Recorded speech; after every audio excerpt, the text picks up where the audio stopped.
ये बात गलत होती है। जो दूसरों के पास है उसे देखकर हमें कभी नहीं जलना चाहिए, बल्कि हमारी जिंदगी में जो है उसके लिए हम भगवान का शुक्रिया अदा करना चाहिए। कभी भी भगवान से शिकायत नहीं करनी चाहिए कि भगवान ने हमें ये नहीं दिया, भगवान ने हमें वो नहीं दिया। ये सोचना चाहिए कि भगवान ने तुम्हें क्या क्या दिया है और किसी किसी वो भी नहीं दिया। अगर तुम्हें जिंदगी में बहुत सारे रुपए पैसे नहीं मिले हैं तो जरा उनको भी देखो जो झोपड़े में रहते हैं, जो सड़कों पर सोते हैं। कम से कम भगवान ने तुम्हारी जिंदगी उनसे तो अच्छी बनाई है ना। हमेशा इसीलिए अपने मन में संतोष रखना चाहिए, कभी लालच नहीं करना चाहिए। अच्छा दादी, जैसे आप कहो। हाँ रिंकू बेटा, इसी पर मैं तुम्हें एक कहानी सुनाती हूँ। एक जंगल में एक बूढ़ा शेर कीचड़ की दूसरी ओर एक सोने का कंगन लेकर बैठा था। एक राहगीर किसान था, उधर से गुजर रहा था। उसने कंगन दिखाकर उस किसान से कहा कि ये कंगन आकर तुम ले लो। सोने का कंगन मेरे किस काम का, तुम ले जाओगे तो तुम अमीर हो जाओगे, मुझे तो ये बिल्कुल भी नहीं चाहिए। एक बार राहगीर डरा, एक बार को उसने उससे कहा कि भाई तुम शेर हो, तुम्हारे नजदीक जाऊंगा तो तुम मुझे खा नहीं जाओगे, एक काम करो कंगन इधर फेंक दो। बोला नहीं नहीं, मैं कंगन उधर फेंकूंगा तो कंगन दूर चला जाएगा, तुम आकर ले लो। मैं अब बूढ़ा हो चुका हूँ, मुझे अब शिकार नहीं करना, मैं अब भगवान में अपना मन लगाता हूँ, शाकाहारी भोजन करता हूँ। उसकी बात पर भरोसा करके सोने के कंगन की लालच में किसान कीचड़ में घुसता हुआ चला गया और वो कीचड़ में जाकर फंस गया। जैसे ही वो कीचड़ में फंस गया, शेर ने कंगन बगल में रखा और जाकर उस किसान को खा लिया। शेर बूढ़ा हो चुका था, वो अब शिकार नहीं कर सकता था ना, तो इसलिए उसने लोगों को जाल में फंसाने का नया तरीका ढूंढा था और हर कोई लालच में आकर उसका शिकार बनता जा रहा था। इसीलिए कहती हूँ बेटा, कभी भी लालच नहीं करना चाहिए, जो है जितना है उसी में संतोष करना सीखो। वाह माँ वाह, आप ये रिंकू के बहाने ना मैं भी आपसे बहुत अच्छी अच्छी कहानियां सुनने को मिल जाती है। मुझे भी बहुत अच्छा लगता है माँ, आपके पास तो एक से एक कहानियों का पिटारा है माँ। हाँ बहू, लेकिन अब बस कर, तेरी सेवा की लालच में मैं भी तुझे कब से खड़ा करके रखी हूँ। बहुत सर दबा दिया तूने, अब मेरा सर ठीक लग रहा है। अब जा, तू भी सो जा और रिंकू बेटा तुम भी सो जाओ, कल सुबह तुम्हारा स्कूल है ना, तू भी जा सो जा। अच्छा माँ, चलती हूँ। रिंकू बेटा, तुमने होमवर्क तो कर लिया है ना अपना, दादी को ज्यादा परेशान मत करना, आराम से सो जाना, ठीक है। अब एक कहानी दादी ने सुना दी ना, अब तुम्हारी स्टोरी पूरी हो गई, अब तुम सो जाओ, ठीक है। Good night. गुड नाइट मम्मा। माँ जी गुड नाइट। हाँ बहू गुड नाइट। दादी, मैं थोड़ा देर मोबाइल देख लूं क्या? दादी बस 5 मिनट। देख लेना बेटा, पर सुबह, अभी रात हो गई है ना, अभी सो जाओ। अभी 5 मिनट करते करते ना 1 घंटा हो जाएगा। सुबह मैं अपने बच्चे को खुद अपना फोन दे दूंगी, तुम अपना होमवर्क कंप्लीट कर लेना, उसके बाद मुझसे फोन ले लेना, जितना देर तुम्हारा मन करेगा खेल लेना, 4-5 घंटे खेल लेना, ठीक है। लेकिन अभी सो जाओ, रात को सोने का टाइम है ना बेटा, मोबाइल नहीं खेलते अभी। ओके दादी। सर आप बहुत अच्छे लगते हैं, बहुत हैंडसम लगते हैं मुझे। हुई? बिल्कुल हूँ, तो लगूंगा क्यों नहीं तुम्हें। तुम भी बहुत खूबसूरत हो, you are so beautiful. Sir क्या हम डिनर पर मिल सकते हैं? अरे वाह, तुमने तो मेरी मन की बात कर दी।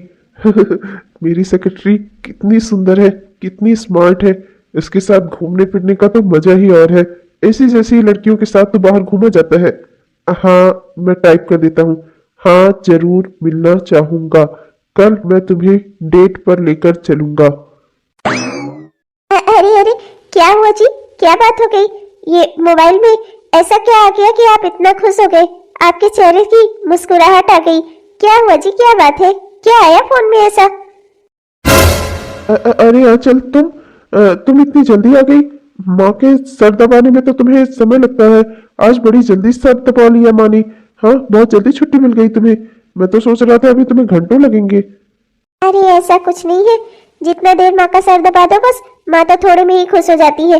वो तो मुझसे कब से कह रही थी अरे बहू चली जा, अरे बहू अब रहने दे, पर मैंने ही सोचा कि माँ जी के सर में दर्द था तो थोड़ा और अच्छे से उनकी मसाज कर दूं, जिससे थोड़ा आराम मिल जाए, उन्हें रात को अच्छी नींद आ जाए। बताइए ना आप, ये सब बात छोड़िए, आप ये बताइए कि फोन में ऐसा क्या आया कि आप इतना खुश हो गए? बताइए मुझे भी देखना है, मुझे भी खुश होना है, लाइए दिखाइए ना। लगता है आज तुम्हारे पास कुछ ज्यादा ही समय है। क्या करूं कि मेरा फोन देखकर उसमें जो रील्स भी आती है ना, वो सब भी तुम्हारे सर से ऊपर से जाएंगी, सब मेरे ऑफिस के काम की है। अब तुम क्या समझो कि वो सब अब मुझे कुछ ऑफिस की बातें ही सोचकर हंसी आ जाती है। इसमें क्या बड़ी बात है? क्या इंसान अब शादीशुदा हो जाए तो मतलब घर में खुल के हंस भी नहीं सकता? इतनी पाबंदी उसके ऊपर। तुम भी चुपचाप सो जाओ, मुझे भी सोने दो, नींद आ रही है मुझे। ओहो, आपको नींद आ रही है? लाइए मैं आपके भी सर की अच्छे से मसाज कर दूं, आपको भी अच्छी नींद आ जाएगी माँ जी की तरह। एक्चुअली एक और बात करनी थी आपसे। आपने कल देखा था ना कि मैंने वो ऑरेंज कलर वाला सूट पहना था, कैसी लग रही थी मैं सूट में? आपने तो मुझे बताया ही नहीं। हेलो, सुन रहे हैं ना आप? सुन रहे हैं? ओहो, ये तो सो गए। ये तो मेरी कोई बात ही नहीं सुनते। ऑफिस से आते हैं, खाना खाते हैं, हाथ मुंह धोते हैं, सो जाते हैं। ये तक नहीं बता पाते कि कल मैंने जो ड्रेस पहनी थी उसमें मैं कैसी लग रही थी। कोई बात ही नहीं होती आजकल मेरी इनसे। मुझसे ज्यादा तो ये फोन पर लोगों से बातें कर लेते होंगे, पर मुझसे इनकी बातें नहीं होती। खैर चलो, कोई बात नहीं। इतना ऑफिस में काम रहता है ना आजकल, बहुत बिजी रहते हैं और थके हुए कितना रहते हैं। बिस्तर पर लेटते ही इनको नींद आ जाती है। खैर कोई बात नहीं, लाओ इनको अच्छे से मसाज दे दूं, अच्छी सी नींद आ जाएगी तो कल सुबह फ्रेश मूड से अपना काम कर सकेंगे। अरे रिंकू, ये क्या किया है तुमने? पूरे घर में खिलौने बिखरा डाले हैं। मम्मा को कितना काम रहता है ना बेटा, फिर भी तुम ऐसा करते हो। अब तुम बड़े हो गए हो, अपनी जिम्मेदारियां समझो। कमरे को इस तरह से बिखेर कर मत रखा करो, किसी को चोट लग सकती है। अभी माँ जी के पाँव कहीं पड़ सकते हैं तो दादी को चोट लग जाएगी ना। मम्मी को के पाँव कहीं पड़ गए, मम्मी के पैर के नीचे ये सब कुछ आ गया तो मम्मी को भी तो चोट लग सकती है, मम्मा भी गिर सकती है ना बेटा। तुम कब समझदार होगी मेरे बच्चे? ओ, माफ करना माँ, मैं अभी सब जल्दी से अपना बॉक्स में भर देता हूँ माँ।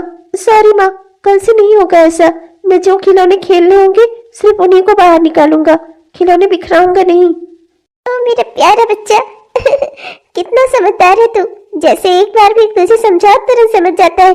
भगवान, मेरे बहुत अच्छे कर्म थे जो इतना अच्छा परिवार मिला मुझे, इतने अच्छे पति, इतनी अच्छी सास और उस पर से इतना अच्छा बेटा दे दिया आपने।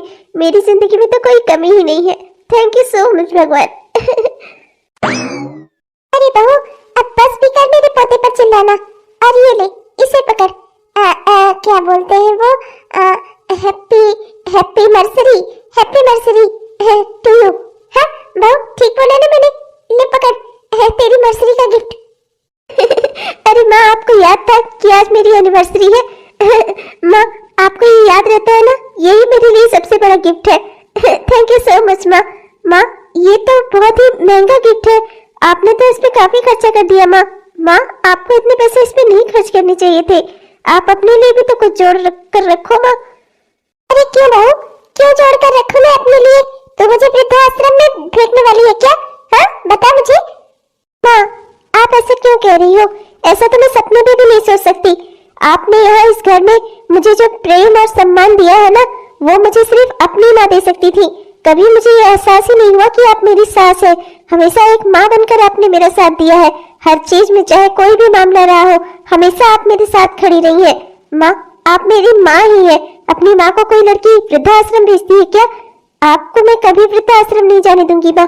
वृद्धाश्रम क्या, मैं आपको कहीं भी नहीं जाने दूंगी। हाँ अरे तो ये ले पकड़ना, इसे तो पहनेगी तो मुझे बहुत अच्छा लगेगा। मुझे लगेगा कि मेरे गिफ्ट का तूने सम्मान किया, मेरा आशीर्वाद समझा उसे। कितने का है, कितनी कीमत लगाई है, ये सब कुछ जानने तेरे लिए जरूरी नहीं है, ठीक है? कि पैसे कहाँ से लाई, मैं अपने लिए पैसे जोड़ कर रखूं या नहीं, वो सब मैं मैनेज कर लूंगी।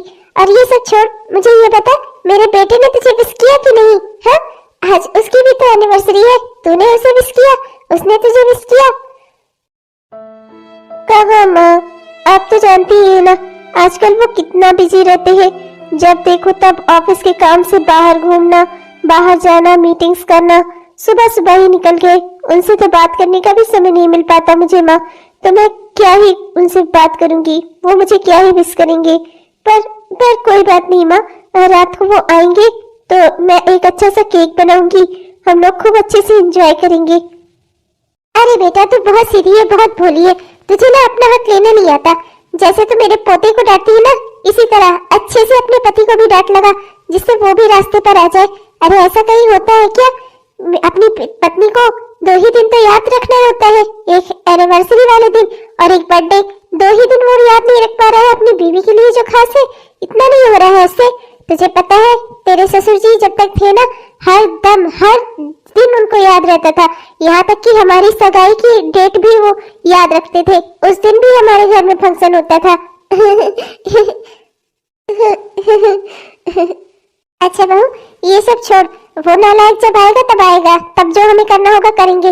लेकिन आज मैं तुझे लेकर बाजार जाऊंगी। चलो हम सब बाजार में घूमेंगे फिरेंगे, रेस्टोरेंट जाएंगे, बढ़िया सा एंजॉय करेंगे, अच्छा सा कोई बढ़िया सा खाना खाएंगे, तब घर वापस आएंगे। आखिर मेरी बेटी की एनिवर्सरी है। ये हम रेस्टोरेंट जाएंगे, हम बाजार जाएंगे, ये हम सिनेमा हॉल जाएंगे, ये नहीं माँ, मेरा कहीं जाने का मन नहीं कर रहा है। मैं घर पर ही रहकर कुछ अच्छा सा बना लेती हूँ ना। अरे बहू, ये सब घर के जो काम है ना, इन सबको गोली मार। काम जो है कभी खत्म नहीं होते। आज एंजॉय करने का दिन है तो हम एंजॉय करेंगे। काम जो बचे हुए हैं कल हम दोनों सास बहू मिलकर करवा लेंगे ना। चिंता क्यों करती है? आज एंजॉय का दिन है तो आज हम सब एंजॉय करेंगे। चल हम बाहर चलते हैं, रेस्टोरेंट में चलकर खाएंगे। घर पर तुझे खाना भी नहीं बनाना पड़ेगा। और मैं उस नालायक अपने बेटे के लिए भी कुछ पैक करा कर लेती आऊंगी। हो सकता है कि वो भूल ही गया हो अपनी एनिवर्सरी। जहाँ तक है मुझे यही लगता है। खैर भगवान करे मेरी सोच गलत हो। चलो रिंकू बेटा, मैं खिलौनों को इकट्ठा करके रखने में तुम्हारी मदद कर देती हूँ, जल्दी हो जाएगा। फिर हम दोनों दादी और पोता चलकर साथ में रेस्टोरेंट में खाना खाएंगे। ठीक है ना बेटा? चलो चलो जल्दी जल्दी। जी दादी। अरे अब जा, तू भी तैयार हो ना? हमें आज ही निकलना है, कल नहीं जाना। तेरी एनिवर्सरी की डेट आज ही है। ये झुमके संभाल कर रख लेना, ये महंगे हैं। इसे पहनकर ऐसे बेकार में बाजार बाजार नहीं घूमना है। रख ले इसे, जब कोई पार्टी फंक्शन होगा तब उसमें पहनकर जाना। ठीक है बेटा? जी जी माँ जी। तो बताइए ना माँ जी, क्या खाएंगी आप? जल्दी से मैं ऑर्डर कर देती हूँ, जल्दी से, जिससे खाना आ जाए। हम सबको भूख लगी है। मैं तो भाई देसी इंसान हूँ, मेरे लिए कुछ देसी जैसा ऑर्डर कर देता हूँ। और अपने लिए और अपने बेटे के लिए बढ़िया कुछ इटालियन चाइनीज टाइप का मंगा, जिससे दोनों खाए और खुश हो जाए। दोनों को लगे कि आज कुछ बढ़िया एंजॉय किया हमने। दाल रोटी तुम लोग की बस की बात नहीं है, वो मेरे लिए ही सही है। अरे नहीं नहीं, आओ यहाँ बैठो ना। देखो मैंने टेबल पहले से ही ऑलरेडी बुक कराया हुआ है। सब देखो, इस पर नाश्ता भी लगा हुआ है। बस आओ बैठो, बस चलो जल्दी से। वाह सर, आपका किया हुआ ये इंतजाम मुझे बेहद अच्छा लगा। मैं तो खुश हो गई। Thank you so much sir. आपने मेरे लिए इतना अच्छा इंतजाम किया। आपने इतना अच्छा रेस्टोरेंट बुक कर लिया। हाँ, सब कुछ तुम्हारे लिए। बस एक काम करो, मुझे ये सर सर कहना बंद कर दो। मेरा नाम शुभ है, तुम मुझे शुभ के नाम से बुला सकती हो, तुम मुझे शुभ कह सकती हो। ये अधिकार मैं तुम्हें दे रहा हूँ। अरे नहीं नहीं सर, ऑफिस में लोग क्या कहेंगे? अपने बॉस को उनके नाम से बुलाती है। नहीं नहीं सर, मैं ऐसा नहीं कर सकती। और वैसे भी आपकी तो वाइफ ही है। अरे वाइफ है तो क्या हुआ, वो घर पर है, घर पर ही रहेगी। तुम्हें पता है मेरी शादी ना मेरे मन से नहीं हुई थी, माँ ने अपने मन से एक बहू ले आई थी। पर जिंदगी तो मेरी है ना, मैं उसके साथ खुश नहीं हूँ। बस अब एक बेटा है तो मैं उसे छोड़ भी नहीं सकता। बस घर में है किसी तरह वो। पर तुम यकीन मानो, जब से तुम जिंदगी में आई हो ना, सब कुछ अच्छा लगने लगा है। बहुत खुश रहने लगा हूँ मैं। तुम्हारा बहुत बहुत शुक्रिया मेरी लाइफ में आने के लिए। अरे माँ जी पीछे देखिए। माँ जी पीछे देखिए, पीछे। अरे यार मैं पीछे क्या देखूं? ये तो सुन है, किसी लड़की के साथ। अरे माँ, वही तो मैं आपको बताने की कोशिश कर रही हूँ। इनसे तो कल मेरी बात हुई थी। इन्होंने कहा था कि आज की डेट में मीटिंग के ऊपर मीटिंग है, और यहाँ ये इस लड़की के साथ। हे भगवान, मेरी तो पूरी लाइफ भी बर्बाद हो गई। अरे तो जा बहू, जाकर पूछना कि ये उस करमजली के साथ क्या कर रहा है यहाँ पर। नहीं नहीं माँ जी, मुझे लगता है कि शायद हमारे समझने में कोई गड़बड़ हुई है। वो यहाँ पर मीटिंग ही करने आए होंगे। ये मुझे उनकी सेक्रेटरी ही लग रही है। माँ जी हम गलत सोच रहे हैं, हमें इस तरह से नहीं सोचना चाहिए। चलो फिर हम अपने नेक्स्ट प्लान की ओर बढ़ते हैं। चलो। एकदम से पागल है तू बहू, मैं क्या ही कहूँ तुझे। अच्छा खासा एक लड़के के साथ पकड़ लिया होता उसे, तो उसकी अकल ठिकाने आ जाती। दो चार बातें मैं भी सुना लेती, मेरा भी मन हल्का हो जाता। बहुत दिनों से इसकी रंगत देख रही हूँ मैं। बताओ तो महाराज को। अरे नहीं नहीं माँ, उनकी मीटिंग ही होगी। वो अपनी सेक्रेटरी के साथ यहाँ डिस्कस ही करने आए होंगे। हम गलत समझ रहे हैं माँ। मैं नहीं चाहती थी इस तरह से बाहर कोई तमाशा हो। जो भी बात होनी होगी ना मैं घर पे उनसे कर लूंगी।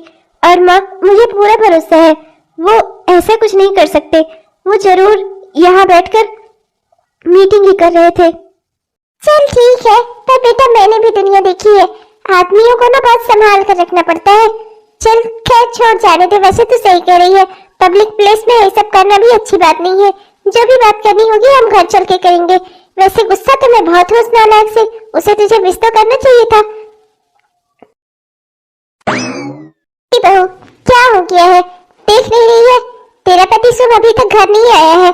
मेरा पोता केक मांगते मांगते सो गया और इसकी मीटिंग पे मीटिंग जो चल रही है ना वो खत्म नहीं हो रही है। तो कब तक ऐसे दरवाजे पर उसका इंतजार करती रहेगी? दरवाजा वरवाजा बंद कर दे, चल चल कर तू भी सो ले, आराम कर ले। पूरा दिन तो काम में लगी रहती है, उसके बाद शाम को इसकी चिंता करती है, इसका इंतजार करती है, और उस माँ से कोई कुछ पड़ी ही नहीं है। अपना आराम से खेलते घूमते आएगा जब मन करेगा। नहीं नहीं माँ जी, आज हमारी एनिवर्सरी है, वो मुझे जरूर मिस करेंगे। मैं नहीं चाहती कि अगर मैं सो गई या उन्होंने बेल बजाकर मुझे जगाया, मैं आऊंगी दरवाजा तो खोल लूंगी, पर वो बात नहीं रहेगी माँ जी।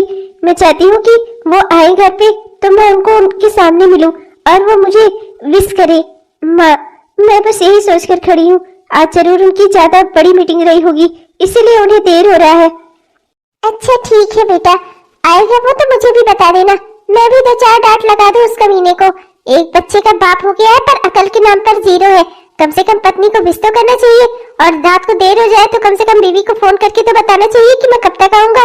बेचारी यहाँ खड़ी होकर इंतजार में पेड़ बनी जा रही है और इसको कुछ पता ही नहीं है। ठीक है माँ, आप आराम कर लीजिए, मैंने आपका हल्दी वाला दूध निकाल कर रख दिया है, आप दूध पी लीजिए और आराम करिए। ये आएंगे तो मैं आपको बता दूंगी। देखते देखते तो घड़ी में 12 बज गई, अभी तक नहीं आए हैं। ऐसी कौन सी मीटिंग चल रही है इनकी जो अभी तक खत्म नहीं हुई? मुझे ही फोन करना होगा इनके बॉस को, आखिर पता तो चलिए कहाँ गए हैं, आखिर है कहाँ ये। मैं माँ जी के सामने तो कोई चिंता नहीं जताना चाहती थी, पर अब मुझे भी फिक्र हो रही है। हेलो हेलो हेलो जतिन भैया, भैया मैं बात कर रही हूँ, हाँ शुभ जी की वाइफ। अरे भाभी आप, नमस्ते नमस्ते भाभी, इतनी रात गए फोन किया आपने, सब ठीक तो है ना भाभी? हाँ सब ठीक है, वो मैं बस ये पूछने के लिए फोन की थी, आज ऑफिस में ज्यादा लंबी मीटिंग्स है क्या? बहुत ज्यादा थकान वकान हो गई है आप लोगों को, अभी छुट्टी नहीं मिली क्या ऑफिस से? छुट्टी नहीं मिली? अरे भाभी आजकल तो काम कम होते हैं ऑफिस में, हमारी मीटिंग्स जो है सब 1 हफ्ते बाद की है। आजकल तो हम लोग 5 बजे ही घर चले जाते हैं, सब तो निकल गए थे, सुबह भी चला गया था, सुबह अभी तक घर नहीं पहुंचा क्या भाभी? हाँ हाँ वो आ ही रहे थे, हाँ आई एम सॉरी, वो आई नहीं ना तो मैं भूल के आपको फोन कर दी। मुझे याद आया, उन्होंने मुझे बताया था उन्हें किसी जरूरी काम से मेरे मायके की ओर जाना था, शायद वहीं चले गए होंगे। आई एम सो सॉरी, मैं अपने घर फोन करके बात कर लेती हूँ। माफ करना भैया, मुझसे गलती हो गई, गलती से आपको इतनी रात को डिस्टर्ब कर दिया मैंने, माफ करना मुझे। हाँ ठीक है भाभी, पर मुझे ऐसा क्यों लग रहा है कि आप कुछ छिपा रही है? सब ठीक तो है ना भाभी? और डिस्टर्ब करने वाली कोई बात नहीं है, आप मुझे जब चाहे तब फोन कर सकती हैं। अरे भाभी मुझे अपने मायके का ही समझिए, अपना भाई ही समझिए आप, कोई भी बात हो आप मुझसे बात कर सकती है भाभी। जी जरूर जतिन भैया, आपने इतना कह दिया ना मेरे लिए यही बहुत है। मैं भूल गई थी, वो उन्होंने मुझे बताया तो था कि मेरे मायके की ओर जाने वाले हैं, बस ये भूल गई थी कि आज ही के लिए कहा था उन्होंने। आई एम सॉरी भैया, मैं अपने मायके फोन करके पता कर लेती हूँ, अगर कोई दिक्कत वाली बात होगी तो मैं आपके पास फोन करूंगी। अच्छा भैया रखती हूँ, नमस्ते। हाँ ठीक है भाभी। क्या मतलब सुबह जी 5 बजे ही ऑफिस से निकल गए थे? मतलब कि आज ऑफिस में कोई मीटिंग नहीं थी? मतलब उन्होंने रेस्टोरेंट में जो लड़की के साथ टेबल बुक किया था जिसके साथ वो बैठे हुए थे, वो मीटिंग नहीं थी उनकी, वो उनकी खुद की डेट थी ना। उन्होंने मुझे एनिवर्सरी विश किया, नहीं तो अपने ही बच्चे पर कोई ध्यान देते हैं, नहीं तो अपनी माँ से कोई बातें करते हैं। आजकल घर में उनका बिल्कुल ध्यान नहीं रहता, क्यों रहेगा भला? उनका ध्यान तो आजकल बाहर लगा हुआ है। मुझे लगता है माँ जी सही कह रही थी, ये बाहर जरूर कुछ न कुछ कर रहे हैं, पर मैं क्या करूं? मैं नहीं चाहती कि घर में कलेश हो, मैं माँ जी को कोई टेंशन नहीं देना चाहती, पर मैं करूं क्या? अब इतना सब कुछ जानने के बाद मेरा चुप रहना भी तो ठीक नहीं है, कुछ ना कुछ तो मुझे आवाज उठानी ही होगी ना। आखिर में घर में रहने वाली घरेलू औरत हूं, तो इससे क्या है? क्या मेरा कोई सम्मान नहीं है? मेरी कोई इच्छाएं नहीं है? जो मेरे पति मेरे साथ ऐसा कर रहे हैं। घर में रहने वाली क्या बेकार औरत हूँ मैं? घर में रहने वाली औरतें बेकार होती है क्या? पूरा घर संभालती हूँ, उनके बच्चे की भी देखभाल करती हूँ, पर उनकी नजरों में मेरी कोई इज्जत नहीं है। वो मुझसे प्यार भी नहीं करते अब तो। आज तो मुझे कुछ ना कुछ करना ही पड़ेगा, कुछ ना कुछ तो इसका रास्ता निकालना ही होगा मुझे। अरे तुम अभी तक दरवाजे पर ही खड़ी हो, सोई नहीं तुम? मुझे तो लगा था बेल बजाऊंगा, फिर अंदर से तुम ऊँघते हुए आओगी, दरवाजा खोलोगी, मैं फिर घर के अंदर चला जाऊंगा। ये एक्सपेक्ट नहीं किया था मैंने कि तुम दरवाजे पर ही मेरा इंतजार कर रही होगी। कुछ लड़ाई वड़ाई करनी है क्या तुम्हें? नहीं, आपने ऐसा कोई काम किया है क्या जिससे मुझे आपसे झगड़ा करना चाहिए? अरे कैसी बातें कर रही हो तुम? थकान हो रही है मुझे, चल रहा हूँ सोने, नींद आ रही है मुझे। रुकिए, मुझे आपसे बात करनी है। इस तरह से हमारे बीच कभी कोई बात नहीं हो पाती। रोज आपका ये रात को लेट से आना, रोज सुबह जल्दी चले जाना, घर में ना बच्चे पर ध्यान देते हैं आप, ना माँ जी से कोई बातचीत करते हैं, और मुझ पर तो बिल्कुल भी आपका ध्यान नहीं होता। ये मैं पूरा घर संभालती हूँ, आपके बच्चे की देखभाल करती हूँ, आपकी माँ की देखभाल करती हूँ, पर इसका ये मतलब नहीं है कि आप मेरे ऊपर कोई ध्यान ही न दें। आप घर परिवार में अपनी जिम्मेदारियां ना समझे, किसी से कोई बातचीत ही नहीं है आपकी। समझ गया मैं, रात को लेट से घर आया हूं ना, इसलिए आप बीवियों की तरह लेक्चर दे रही हो तुम। मैंने तुम्हें तो ऐसा नहीं समझा था, मुझे तो लगा था तुम सबसे अलग होगी, पर नहीं, तुम भी आम घरेलू टिपिकल महिलाओं की तरह हो जो पति की हर चीज पर शक करती है। अरे ऑफिस में काम था, चला गया मैं बाहर, हो गई लेट, इसमें इतनी बड़ी बात क्या हो गई? और घर की जिम्मेदारियां क्या है? घर की जिम्मेदारियां उठाती हो तुम, तो घर पे रहती हो तो वही तो करोगी, और नहीं तो क्या?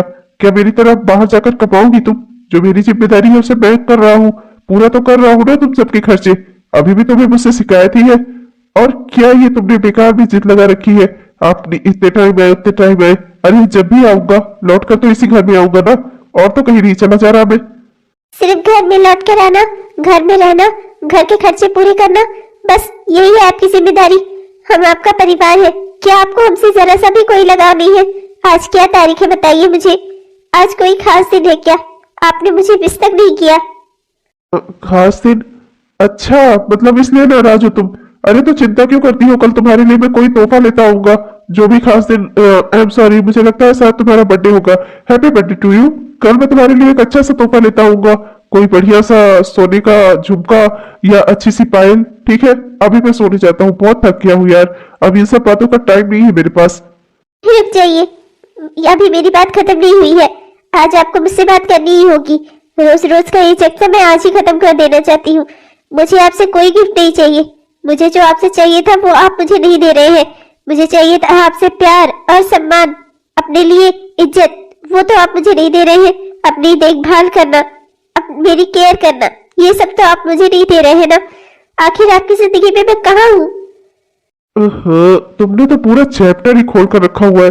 प्लीज यार बंद करो इसे, मुझे नींद आ रही है, मुझे सोने जाना है। Good night. वो लड़की कौन थी जिसके साथ आप रेस्टोरेंट में घूम रहे थे? लड़की? कौन लड़की? कैसी लड़की? ब्लू मून रेस्टोरेंट में आप किस लड़की के साथ आज गए थे अपनी डेट पर? बताइए मुझे। पागल हो गई हो क्या? बेवजह शक करने की ना तुम्हारी बीमारी हो गई है। ऐसा कुछ नहीं है, कोई लड़की रही होगी, मैं वहां कॉफी पीने जाता हूँ, कोई आकर बैठ गई रही होगी, दो चार बातें हो गई होंगी, उसका ये मतलब थोड़ा है कि मैं उसके साथ डेट पर गया हुआ था। तुम, और वैसे भी मैं तुम्हें कोई जवाब देना जरूरी नहीं समझता। तुम घर पर रहो, मेरी पत्नी बनकर रह रही हो, मेरे बच्चे की माँ हो, तुम्हें इतना सारे अधिकार प्राप्त है, इसी में खुश रहो। क्या तुम मेरे पीछे पड़ी हुई हो? मुझे क्या ताले में बंद करके रखना चाहती हो? अरे आजादी के साथ जीने वाला इंसान हूं मैं, बीवी का गुलाम नहीं हूँ, समझी? पर मेरी बात तो सुनिए। मुझे कुछ नहीं सुनना।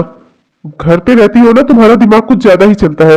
बाहर की मॉडर्न औरतों को देखो, इतने अच्छे अच्छे कपड़े पहनती है, कितना खुशी से रहती है, ना किसी से कोई जलन, ना ईर्ष्या, ना ही किसी से कोई ज्यादा सवाल जवाब करना।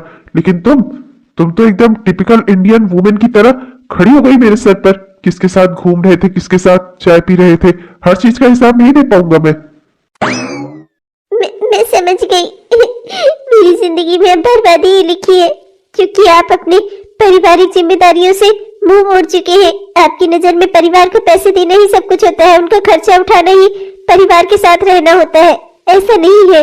परिवार के लोगों को सहयोग और प्रेम की भी जरूरत होती है, ये चीज आप भूल गए हैं।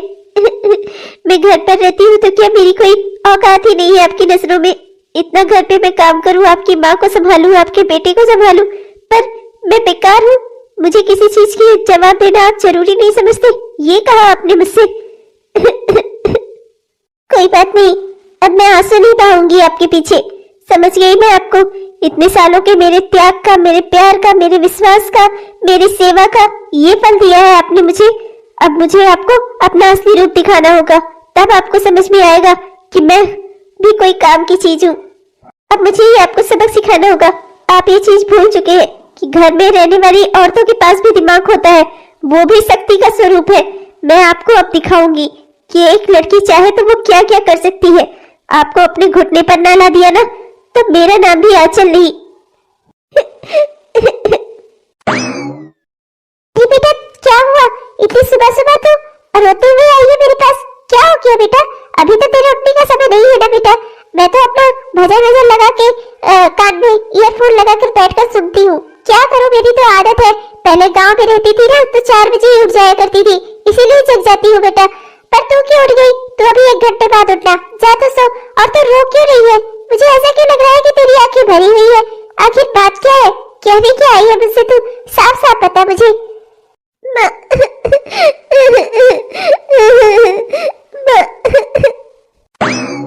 अरे अरे बहू, क्या हुआ बेटा? बता मुझे, तू रोई क्यों जा रही है? मुझे बहुत घबराहट हो रही है। क्या हो गया बेटा? क्या बात हो गई? बता तू। अरे मैं तेरी माँ जैसी हूँ, तू मुझसे जो भी कहेगी ना मैं उसका हल निकालूंगी। बता मुझे। अरे मेरे पास जितनी भी बुद्धि है ना उसी से निकालूंगी। इतने बुढ़ापे का मुझे तजुर्बा है, ज्ञान भले ना हो जाता मुझे। बता बेटा क्या बात हो गई? क्यों रो रही है तू? मेरे बेटे ने, नालायक ने तुझसे झगड़ा किया क्या? बता मुझे, मैं उसे सबक सिखाती हूँ बेटा। आखिर बात क्या है? बता मुझे बेटा, रो मत। आप सही कह रही थी, बिल्कुल माँ। वो लड़की जो उनके साथ बैठी थी ना, वो कोई मीटिंग नहीं थी माँ उनकी, वो उनकी खुद की डेट थी माँ। माँ आप सही कह रही थी। अरे तू रो मत मेरी बेटी, मैं जानती हूँ तुझे बहुत दुख हुआ है ना। मैं उस नालायक की अकल ठिकाने लगाऊंगी। तू चल मेरे साथ, तू चुप हो जा, शांत हो जा बेटा। नहीं माँ, ऐसे नहीं। वो भूल चुके हैं कि परिवार में औरतों की क्या इज्जत होती है। घर परिवार में रहने वाली घरेलू लड़की भी कोई कम शक्तिशाली नहीं होती। उन्हें इस चीज का एहसास मुझे कराना होगा माँ। माँ मैंने कुछ सोचा है। अब सोचा है? क्या सोचा है बेटा? बता, मैं तेरे हर प्लान में तेरा साथ दूंगी। और अगर तू कहे तो मैं चलकर उस नालायक का अच्छे से कान पकड़ती हूँ। बता मुझे तू। नहीं माँ, मैं उन्हें ऐसा सबक सिखाना चाहती हूँ ना कि वो जिंदगी पर याद रखे, कभी भी अब उनके कदम जिंदगी में इधर उधर न घूमे। माँ मैं कुछ करना चाहती हूँ। मैंने अपने दिमाग में कोई प्लान बैठाया है, बस माँ उसके लिए मुझे आपकी इजाजत चाहिए। कुछ दिनों तक मैं घर पे कम ध्यान दे पाऊंगी माँ, आपकी सेवा भी शायद कम ही कर पाऊँ, पर माँ आप मेरे मन में हमेशा रहोगी। और मैं जो करने जा रही हूँ शायद आपको लगे कि वो गलत है, पर मुझ पर भरोसा रखिएगा माँ। मैं बस ये सब उन्हें सबक सिखाने के लिए करना चाहती हूँ। मैं चाहती हूँ कि मैं उन्हें ऐसा सबक सिखाऊं कि जिंदगी में वो मेरे साथ कभी ऐसा करने का कुछ न सोचे। ठीक है बहू, जो भी तेरी इच्छा हो, मैं तेरे हर प्लान में तेरा साथ दूंगी बेटा। तू पहले शांत हो जा, लेकिन ये रोना बंद कर। तू मेरी शक्तिशाली बहू है ना। शक्तिशाली औरतें कभी रोती नहीं, आंसू बहाती नहीं है, दूसरों को रुलाती है वो जो उन्हें रुलाने की कोशिश करते हैं। बेटा तेरी दया भाव का, तेरी अच्छाई का, तेरी जिम्मेदारियां उठाने की क्षमता का लोग गलत फायदा उठा रहे हैं। मैं तो खुद चाहती हूँ कि तू जिसे जो सबक सिखाना चाहे सिखा। मैं तेरे हर प्लान में तेरे साथ हूँ। अगर तू कुछ दिनों तक घर पर ध्यान नहीं दे सकती ना, मैं हूँ ना, मैं घर पर ध्यान दे लूंगी। तू चिंता मत कर। तू जो भी करना चाहती है ना, पूरा यकीन रख, मैं उसे कभी गलत नहीं समझूंगी। मैं तुझे अपनी बहू नहीं, अपनी बेटी मानती हूँ और मैं तुझे अच्छे से जानती हूँ। मेरी बहू कभी जिंदगी में कोई गलत काम नहीं कर सकती। बस माँ मुझे आपका यही भरोसा चाहिए था। थैंक यू सो मच माँ। अब आप देखना, मैं उन्हें ऐसा सबक सिखाऊंगी ना कि उन्हें जिंदगी भर याद रहेगा। मेरे साथ कभी ऐसा कुछ करने की भी नहीं सोचेंगे और ना ही किसी को सलाह देंगे कि वो उनकी तरह बने। ठीक है मेरी बेटी, मैं हमेशा तेरे साथ हूँ, तेरे हर प्लान में। हेलो दोस्तों, आप सबको मेरा प्यार भरा नमस्कार। कैसे हैं आप सब? उम्मीद तो करती हूँ कि बहुत ही बढ़िया होंगे। दोस्तों ये हमारी इस कहानी का पहला भाग था। हमारी इसी कहानी का दूसरा भाग आपको कल हमारे इसी चैनल पर देखने को मिलेगा, तो देखना मत भूलिएगा। Radhe cartoon comedy channel. आपने हमारा यह वीडियो पूरा देखा दोस्तों, इसके लिए आपका दिल से बहुत बहुत शुक्रिया। और अगर आपको हमारा यह वीडियो पसंद आया दोस्तों, तो कृपया वीडियो को लाइक जरूर करिएगा और शेयर भी जरूर करिएगा, और अपने प्यारे प्यारे कमेंट्स भी हमें जरूर लिखिएगा। और हमारे जिन भी दोस्तों ने अभी तक हमारे इस चैनल को सब्सक्राइब नहीं किया है, कृपया सब्सक्राइब कर लीजिए, जिससे हमारे इस तरह के वीडियोस आप तक हर दिन पहुंचते रहे। तब तक के लिए चलते हैं दोस्तों, मिलेंगे आपसे कल के वीडियो में। तब तक के लिए बाय बाय।